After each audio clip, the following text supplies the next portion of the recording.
first came with Peter Davenport and Frank Stapleton. Frank was the real end of his career, so it was difficult to assess him, but obviously he moved on quickly, and really, I think he was probably right, at the time, Peter Davenport was a good footballer, but not as strong as, and also the endurance factor, maybe playing every week would be a problem for the lad. He was a good footballer, nice balanced player, a good skill factor. But then I sold him to Middlesbrough. I brought Brian McClare my first summer here, and he was a fantastic signing, absolutely marvellous. I can't think of a better signing, and a great signing, Schmeichel and Bruce and that, the money, Canton and the money, but but Brian's been every bit as good. He's loyal, marvellous in the dressing room, he's a considerate person, and he does a lot of work for the players. That may not register with many people, that, with everyone, but it does with me, and it does with everyone in the club. And he came and beat George's best record in his first year here. It was a great season for him. Hughes. Phelan. Arsenal could lose here by an increasing number. They are now 4-1 down. Brian McClare.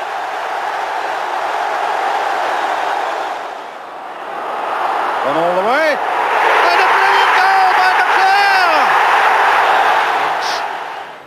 Giggs. Oh, lovely. Cantona. McClare. 2-1.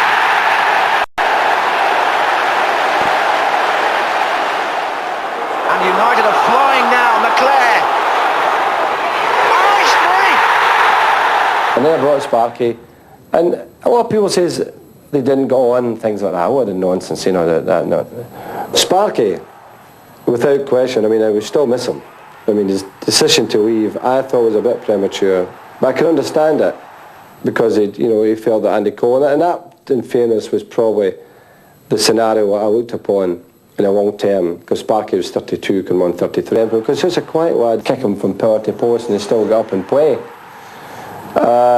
And also, which was endeared him to the fans, was a scorer of great goals. Not your skittery ones that come off your kneecap or your backside, or come off the post onto your foot and go in.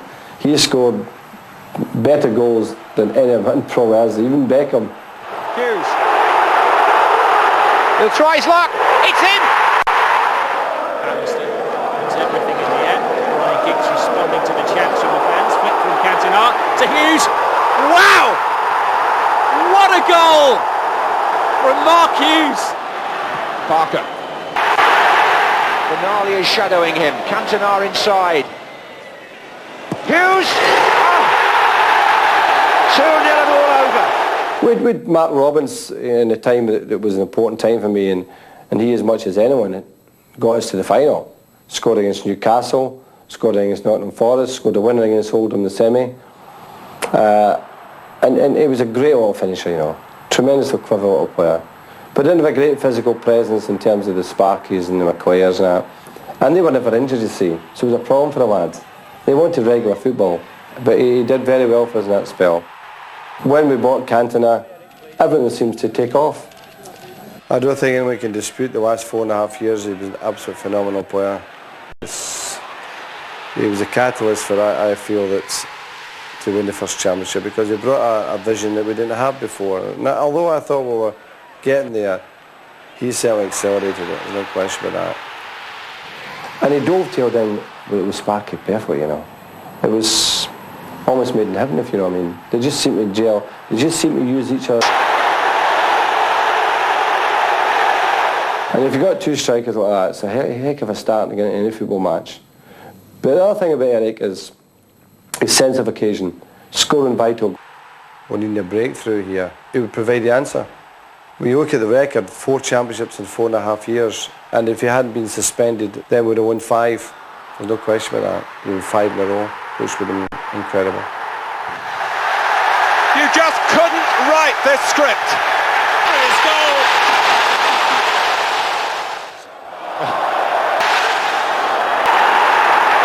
There's a break on here.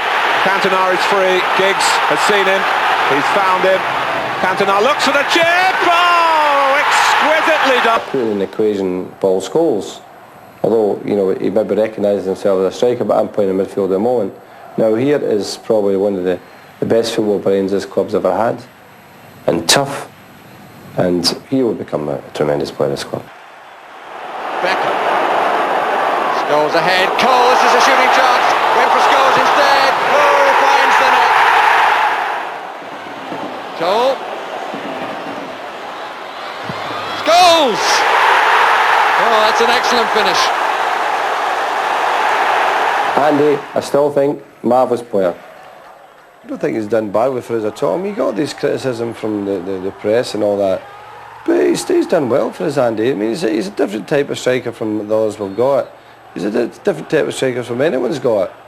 And he lives in the penalty box. I've not dealt with a player who's so quick in 3 or 4 years reacting to things than Andy Cole. Expect plenty of motoring from Manchester United tonight in front of their own fans again. It's Giggs to Cole! Oh, misjudged by Adams. It's Andy Cole. It's beautifully taken for Manchester United. He skipped past Lukic and Wigan has been a revelation since the boy came. We don't know how far he's going to go, but one thing I know is when he gets a pre-season behind him, a resting someone, a good pre-season, we can never see the sparks flying. And Schmeichel's throw could put Solskjaer in. Kubicki's missed the challenge, and Solskjaer is all on his own. Isn't that a cool finish? Oh, he had a phenomenal season, the lad. It was a bonus for us, really. 18 goals, and strike rate was terrific. You know, shots on target and things like that. And considering his first season in the English game, he's done very well. And he's driven a ball there forward for Cole. McGrath didn't make that. Solskjaer for Manchester United. Goal! I'm going straight forward. Canton and Hughes. No problem.